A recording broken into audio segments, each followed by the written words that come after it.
ear. It took a big chunk off. It's bleeding. It's bleeding. Oh no, it's bleeding. The thing just ripped my ear off. What do you think?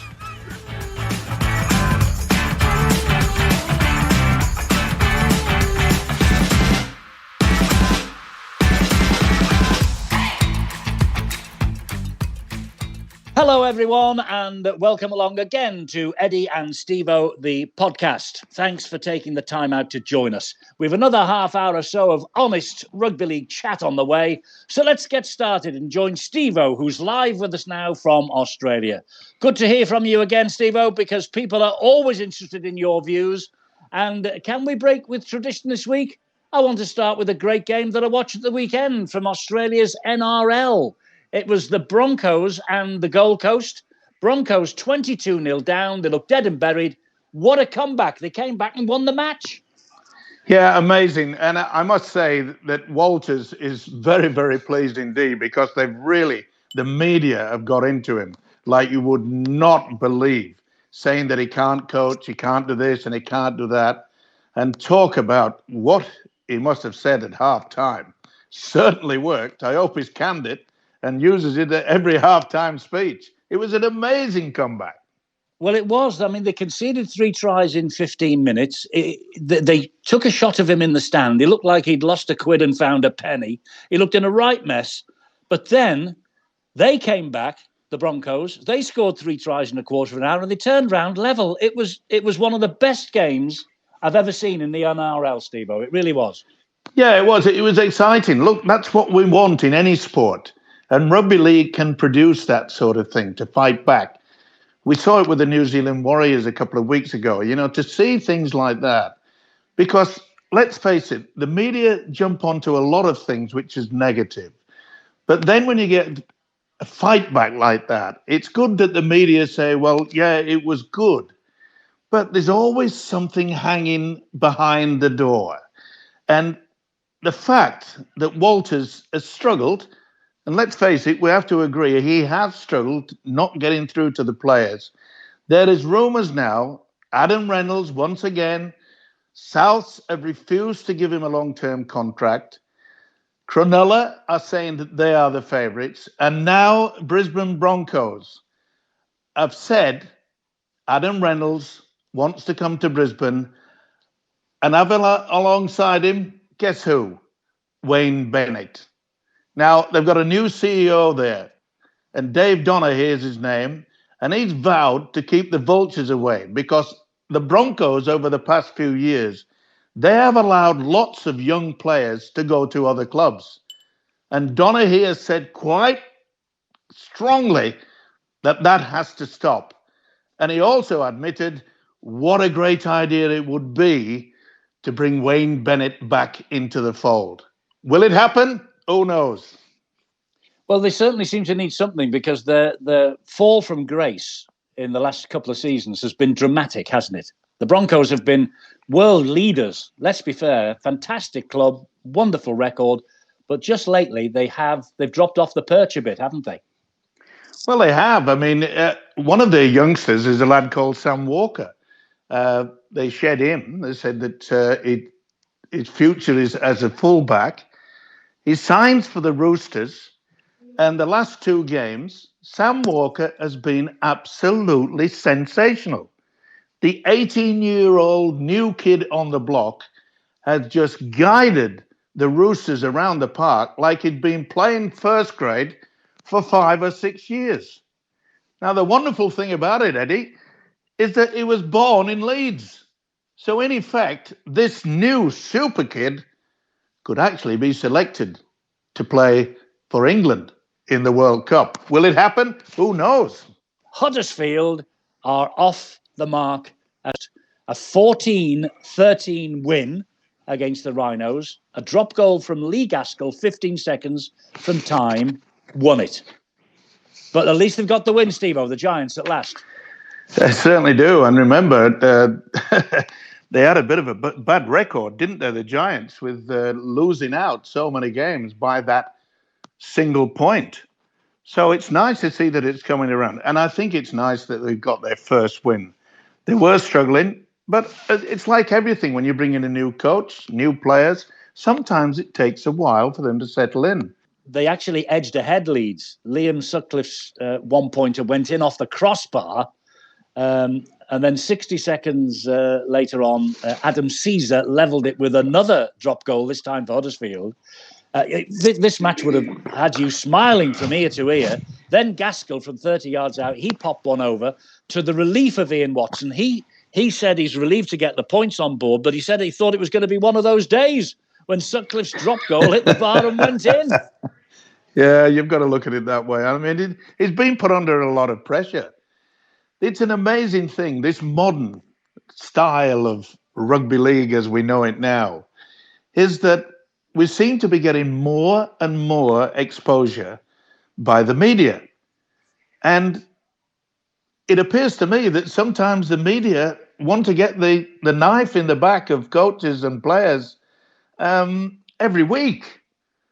It's nothing new, of course, but at this point in time, we just seem to, and it's the same down here in Australia, is that if there's something goes bad, it's headlines. If you're not winning games, it's headlines. Are we going to get rid of the coach? We're only 5 or 6 games into the season, and they're calling for sacking coaches, for getting rid of players. Well, it is a results-driven industry, I suppose, and I can see where they're coming from. But you're right, it's very early in the piece, far too early to be talking about sackings and who should go and who shouldn't go. Look, we asked last week whether Greg Inglis would make his Warrington debut, and he did in the centres. And what's more, he scored his 200th career try in a 50-26 rout of Hull Kingston Rovers, though the Rovers led 8-12 at half-time. Yeah, it's interesting that. We mentioned it, we touched on it last week, didn't we, in regards to, I said there's obviously been an injury problem.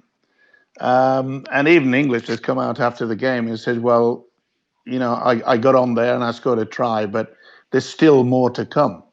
So it more or less says that he's had a few injury problems, not just fitness problems, because that was what they were trying to say. Price was saying that, you know, it wasn't really up to it to be selected when everybody was wanting to see how he was going to turn out. But I think we'll find out in the next 4 or 5 games whether he can get back that wonderful, wonderful form that made him such a great player. Yeah, well, he says he's under no pressure from anyone at the club. But as you say, rightly, he says he will improve.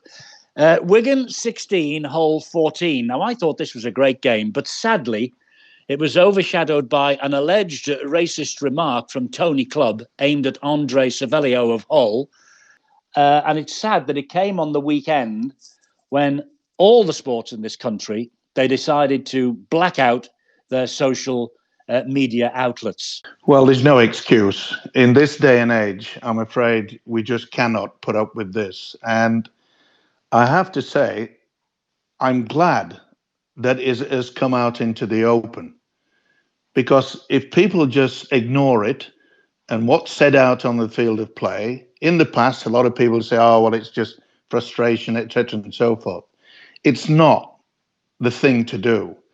And I'm pleased that he has stood up and said, I'm not going to put up with this. And I think we need more and more of that to ensure that we are not classed as racist in the game of rugby league. It's a huge shame that this incident made all the headlines, which it did, because it was a fantastic match.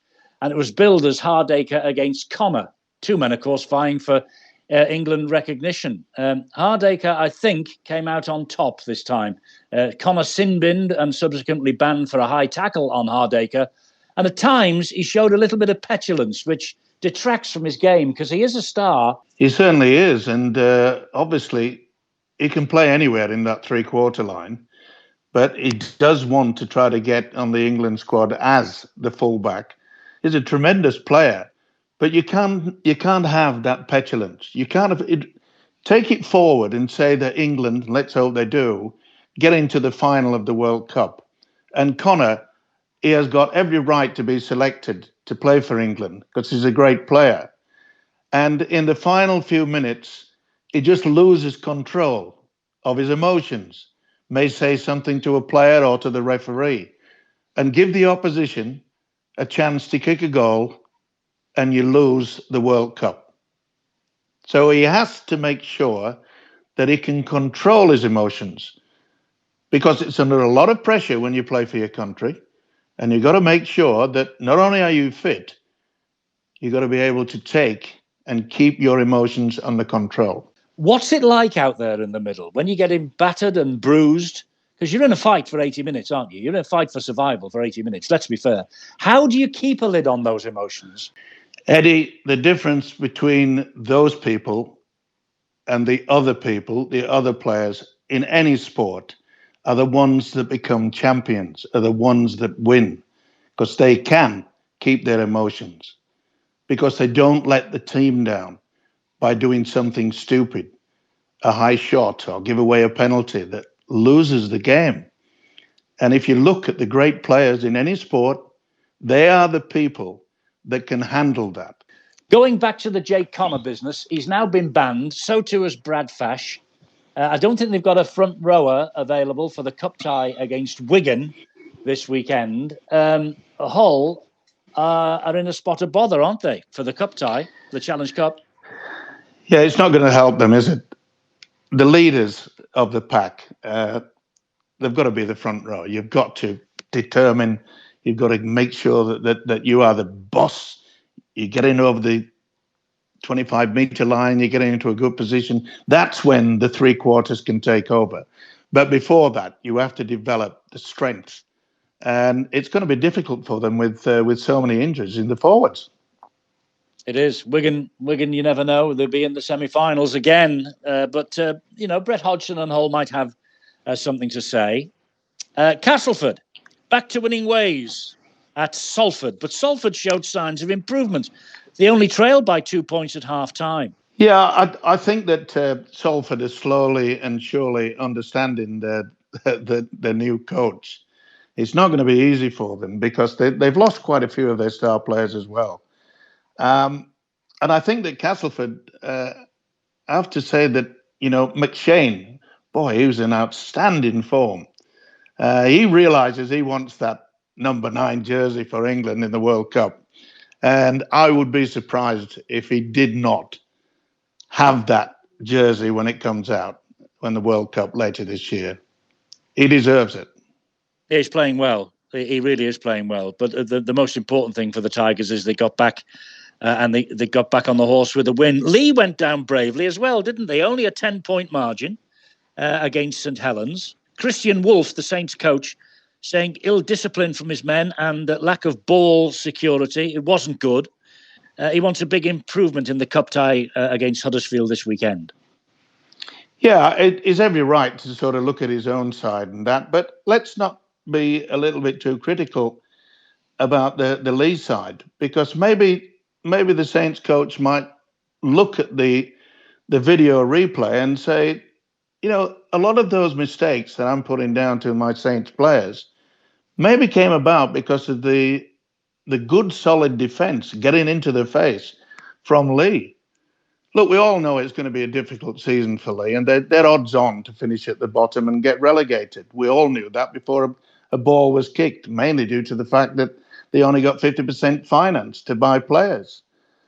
And they'll keep battling on.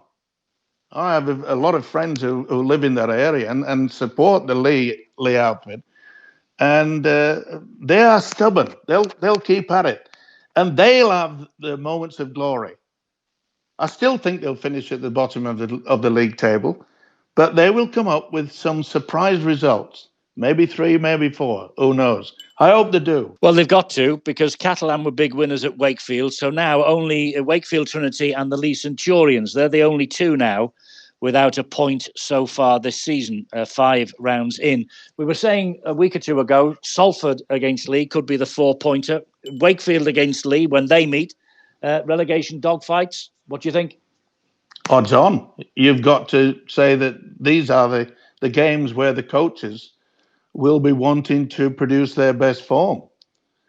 And if someone's someone's that's sort of carrying a bit of an injury, the coaches will want to say, well, I'm not going to risk him when we're playing St Helens or Wigan. I'm not going to risk that. So I'll wait till he gets fully fit. Instead of playing him at 90%, and let's face it, a lot of the players are selected when they're not 100% fit. We know that. But sometimes you've got to use your brains in as much saying, well, I've got two players that at the moment are injured. I could bring them back this week, but why don't I wait? Because in a fortnight's time, we're playing Leigh or Wakefield. You can't blame a coach for thinking that way. Survival. Well, survival is a big word in 2021 for whoever finishes bottom of the table. Look, we've talked about the Super League. Just let's talk about Andrew Henderson, the Warrington assistant coach, who, along with Lee Breers, of course, is leaving the Wolves at the end of this season. A nice touch this week for Andrew Henderson. He's been named as assistant coach to Tim Sheens for the other nationalities game, which England are going to use as a warm-up, one of their warm-ups for the World Cup.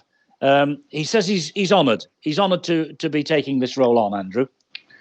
And he should be honoured as well, because Tim Sheens, I know him extremely well. We both played together at the Penrith Panthers way back in the 70s. And he knows what coaching's all about. I mean, he's got a CV that's only second to Wayne Bennett when it comes to the NRL. I mean, he's a tremendous man and a tremendous coach. And I can assure you that Andrew Henderson will pick up a lot of knowledge from the one and only Tim Sheens. Well, we wish him well. Not too well, because, of course, he's playing assistant coaching against England ahead of the World Cup. But I think that'll be a test for the English boys. I really do. We want a good test. Of course we do. Look, in 1972, when Great Britain won the World Cup, we had two games against two club sides as a build-up to it. One of them was at Oldham. And I can assure you, Oldham, they came out, with fire coming out of their nostrils. They kicked us, they knocked us, they did everything. But it did us a world of good. We didn't want to score 60, 50 points or whatever. We wanted a solid contest. And boy, Oldham, in a midweek game, I think it was a Wednesday night, they just shoveled into us.